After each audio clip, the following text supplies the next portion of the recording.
नमस्कार, मैं हिमांशु मिश्रा और आप देख रहे हैं न्यूज 24 मध्य प्रदेश छत्तीसगढ़। खबरों का सिलसिला आगे बढ़ाएंगे। जबलपुर से बड़ी खबर आ रही है। धान की जांच के लिए पहुंची भोपाल की टीम।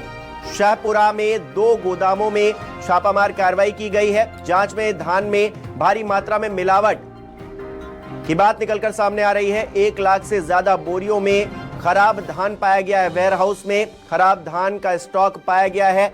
पिछले दिनों भी जांच में 42 वेयर हाउसेज में इस तरह की गड़बड़ी पाई गई थी। शासन की परमिशन के बिना ही खरीदी जा रही थी धान और अब जांच की गई है, छापामार कार्रवाई की गई है, जिसमें तमाम बोरियों में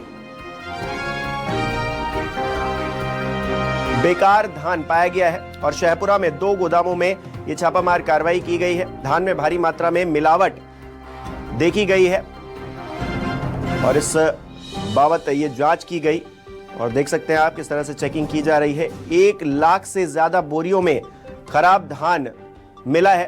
पिछले दिनों भी 42 वेयर हाउसेज में इस तरह की गड़बड़ी देखी गई थी और एक बार फिर से जबलपुर में इस तरह का केस देखा गया है। धान की जांच के लिए भोपाल से टीम पहुंची। शाहपुरा में 2 गोदामों में छापामार कार्रवाई की गई है और धान में बड़ी मात्रा में, भारी मात्रा में मिलावट देखी जा रही है। तो 1 लाख से ज्यादा बोरियों में खराब धान पाया गया है। पिछले दिनों भी 42 वेयर हाउसेज में गड़बड़ी पाई गई थी, जिसके बाद एक बार फिर से जबलपुर में इस तरह की घटना देखने को मिली है, जहां पर धान की जांच के लिए भोपाल से टीम पहुंची और धान जो वहां पर स्टोर किया हुआ रखा था उसमें मिलावट पाई गई है। शाहपुरा में 2 गोदामों में इस तरह से छापामारी की गई है। और कुमार इंदर हमारे साथ, हमारे सहयोगी इस खबर पर जुड़ गए हैं। कुमार, 1 लाख से ज्यादा बोरियों में खराब धान मिला है, क्या कार्रवाई की जा रही है? अभी तक क्या जांच में पाया गया है?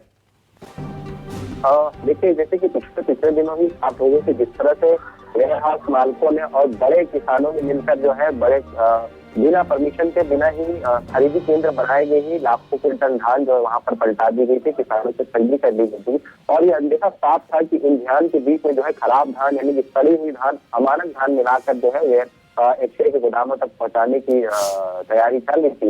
लेकिन इसके पहले ही न्यूज 24 मध्य प्रदेश छत्तीसगढ़ ने पूरी पड़ताल की और बताया कि किस तरह से धोखाधड़ी चल रही है, किस तरह से अमानक धान जो है, खराब धान जो है वो कई धानों मिलाकर जो है बिना अनुमति वाले केंद्र में खरीद कर सरकारी गोदामों तक पहुंचाने की तैयारी, जिसके पास आनंद फानन में जो है वो जांच टीम बनी। उसके बाद खुलासा हुआ, परत दर पर खुलासा हुआ किस तरह से बिना परमिशन के, बिना खरीदी केंद्र बनाए गए हजारों क्विंटल धान जो है खरीदी गई थी। उसके बाद टीम ने जांच रिपोर्ट भेजी थी और उस जांच रिपोर्ट के बाद जो है बहुत सारे अधिकारी, यहाँ तक कि प्रमुख सचिव खाद्य नागरिक आपूर्ति वो भी सस्पेंड हुए और उसके अच्छे से एक बार जांच टीम बनी गई है और अलग अलग वेयर हाउस में पहुंची है। इन्हीं 2 वेयर हाउस में जो जांच टीम शाहपुरा के पहुंची थी, जहां पर जो है वो 2 वेयर हाउस में छापा मारा, जहां पर बोरों में कम से कम 1 लाख से ज्यादा बोरों में जो है अमानक धान यानी कि मिली हुई धान पाई गई, जिसमें से अभी नई धान और पुरानी, कई सालों पुरानी जो सड़ी हुई धान, वो दोनों मिलाकर उन बोरों में पैक करके रखी थी। इसके अलावा वेयर हाउसेज में जो ढेर लगी धान खरीदी थी, इसमें जो अमानक धान पाई गई है, तो इसके खिलाफ जो है सैंपल लेके भोपाल भेज दिए गए हैं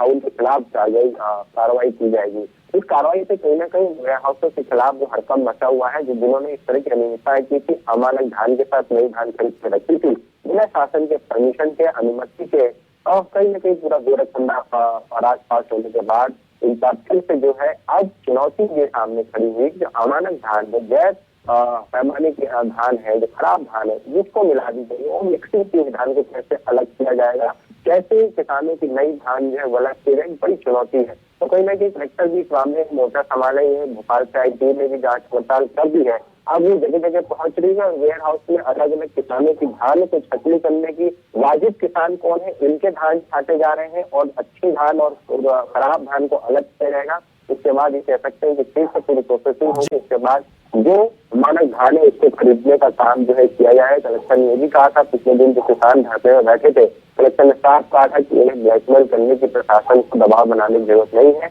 जो भी किसान वैलिड होंगे उनके धानों की पुष्टि होगी, सही पाया जाता तो इन खरीदी केंद्र बनाए गए हैं। जरूरत पड़ी तो और भी खरीदी केंद्र बनाएंगे। तो कहीं ना कहीं वही जो पिछले दिनों दबाव बनाया जा रहा था उसका ये नतीजा है कि टीम जो पहुंची और इस तरह से अनियमितताएं मिल रही है, भारी अनियमितताएं मिल रही है। अब देखना है कि रिपोर्ट जाने के बाद इनके खिलाफ क्या कुछ कार्रवाई होती है। जी बहुत बहुत शुक्रिया तमाम जानकारी के लिए। आप खबर